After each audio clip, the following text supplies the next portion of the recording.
باب الفرائض. ويقال له علم المواريث. وهو علم يتوصل به إلى معرفة ما لكل وارث، وهو علم جليل القدر عظيم الأجر. وقد جاء عن النبي صلى الله عليه وسلم أنه قال: إن الله لم يكن قسمة مواريثكم إلى ملك مقرب ولا إلى نبي مرسل، ولكن تولى قسمته وحده.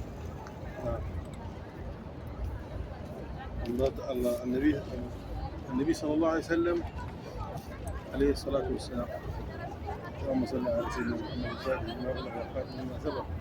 ناصر الحق بالحق والهدي إلى صراطك المستقيم وعلى آله حق قدره من داره العظيم. قال عليه الصلاة والسلام أن يقصد في هذا الحديث يعني أن المواريث لم يقسمها ملك ولا بشر، إنما قسمها مين؟ الحق جل وعلا. لم يكلها، يعني هذه الفرائض تولى الله تعالى قسمتها بنفسه، وذكر ذلك في سورة النساء بداية بقوله تعالى: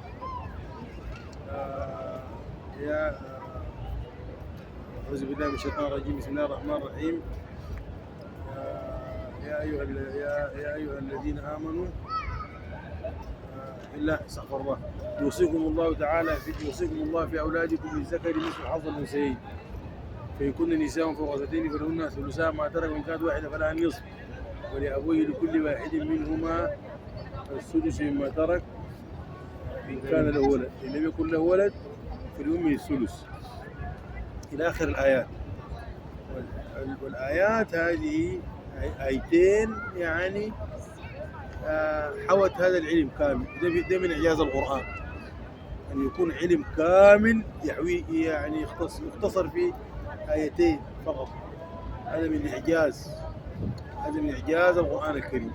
الآية الأخيرة طبعا اللي آية الكلالة جاءت في آخر السورة، وكل علم الميراث مجموع في سورة النساء، في صدر السورة وفي آخر السورة. في آخر السورة اللي آية الكلالة آية واحدة، آية الأخيرة فقط. لذلك يعني هو من أجل العلوم وأفضل العلوم، لأنه أول علم ينتزع من هذه الأمة، هكذا أخبر النبي عليه الصلاة والسلام. يعني ينتزع القرآن فيجد الإنسان مصحفه أبيض، وينتزع الميراث من الأمة بموت العلماء. إن الله تعالى يعني لا ينتزع انتزاعا ولكن يغبط شنو؟ العلماء. نعم، قال حتى لا يجد الاثنان من يفتي لهم في الفريضة. يتعذر بعد ذلك في آخر الزمان الذين يعرفونه هذا العلم. وأعلم الناس في الأمة به سيدنا زيد رضي الله عنه، زيد بن ثابت، بشهادة النبي عليه الصلاة والسلام سلامة الله وبركاته، قال: أفرضكم زيدا، هذا كلام النبي صلى الله عليه وسلم. تعلموا الفرائض وعلموه، فإنه أول علم ينتزع من أمته. تعلموا الفرائض وعلموه، ويسمى علم الفرائض. لماذا؟ لأن الفرائض التي يدور حولها هي 6: النصف ونصفه، يعني النصف والربع والثلث والثلثان والثلث والسدس. تمام العدة. هذه الفرائض المقدرة في كتاب الله 6، ليس في الإرث سواها البتة: نصف وربع ونصفه والثلث والثلثان والثلث والسدس. تمام العدة.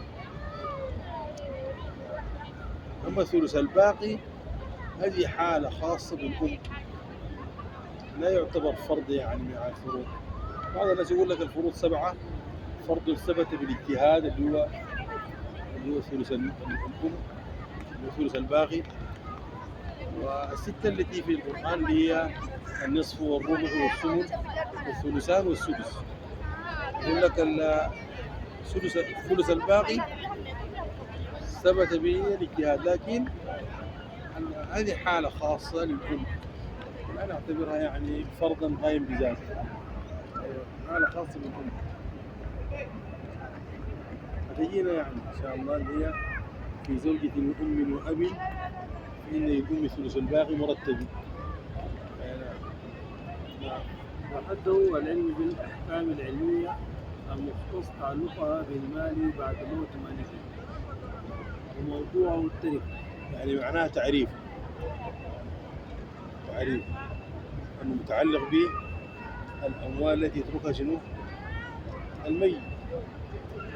إذا معناها إذا كان